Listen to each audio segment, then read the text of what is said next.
2020 जो बिल आनी ताहाकू संशोधन करिवार आवश्यकता कौन पाई पड़िला से संपर्क में पूरा गृह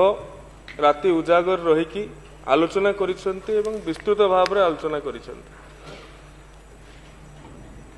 से भूल प्रथमे किए कला एवं भूलर परिणाम होउची हमकू ऑर्डिनेंस आनिबा को पड़िला। यही कारण पाई 17टी यूनिवर्सिटी रु 15टी यूनिवर्सिटी रो कुलपति पदवी फांका थिला। किंतु कथा ओडिया रे कथा अछि कहि देउ थाए परकू बुद्धि न दिसे निजकू बा घरकू। तेणु से समय रे जदि बुद्धि उदय होई थांता तेबे निश्चित भाव रे 2020 रो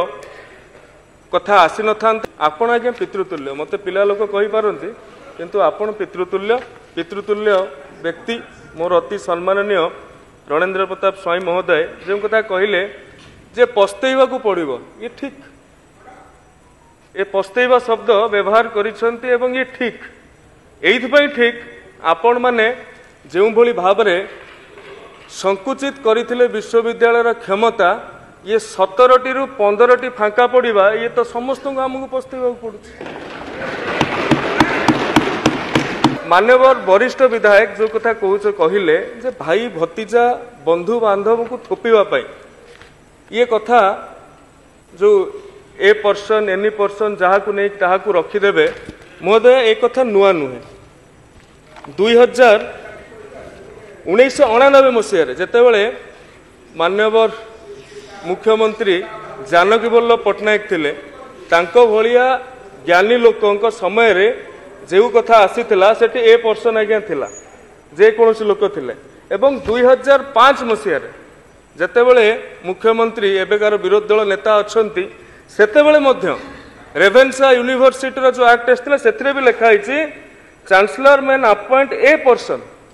पर्सन तो कोनोसी स्पेसिफाइड नुहे। एवं 2020 मसीह रे जो कथा माननीय विधायक अरुण बाबू उच्च शिक्षा मंत्री से समय थिले 2020 मसीह रे महोदया जेतेबेले लिखाई जे जेतेबेले गोटे नुआ यूनिवर्सिटी गढ़ा जाए एवं ओएसडी आकार रे जनकू रखा जाउथुला कुलपति भाव रे सेथिरे मध्य लिखाई द स्टेट गवर्नमेंट इन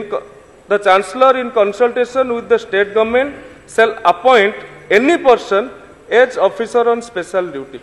तो मु बर्तमान प्रश्न करने को चाहूँगी 2005 रे रेभेन्सा रे जेतेबेले ए आईन को अणा जाइथिला एवं 2020 रे जेतेबेले नुआ विश्वविद्यालय गुड़िक होउथुला एवं ओएसटी भाव रे जाहाकू रखा जाई पारुथुला सेतेबेले कुआर भाई कार भौणी कार भणजा कार नाती कार नातुणी को थोपिबा पई तत्कालीन राज्य सरकार करुथिले प्रथमे ए प्रश्नर उत्तर सेमान रखु महोदय एवं जहाकू अनामध्य व्यक्ति को आनिकी भिसी करागला बोली कहले महोदय उत्कल यूनिवर्सिटी रो वरिष्ठतम प्रोफेसर मानक भितरु से जणे तेणु ताहांकू जणे वरिष्ठ प्रोफेसर को अनामध्य व्यक्ति कहिबाटा मु भाबुची ये ओडिशार शिक्षक समाज प्रति गोटे कुठारघात एवं बिजु जनता दलर सदस्य बिजु जनता दलर वरिष्ठ सदस्य माने जेतेबेले जणे कुलपति दायित्व रे थिबा व्यक्ति एवं जणे वरिष्ठ प्रोफेसर एवं तांकर जदि सामाजिक रिजर्वेशन को देखिए से कथा को भी मु जाऊ नहीं। तेणु एभली जणे व्यक्ति को अनामध्य कहिबा जणे सम्मानजनक शिक्षाविद को अनामध्य कहिबा ये 2020 रे जेतेबेले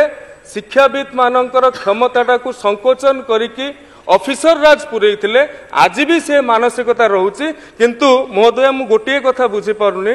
मान्यवर पितृतुल्य व्यक्तित्व मोर सी जणे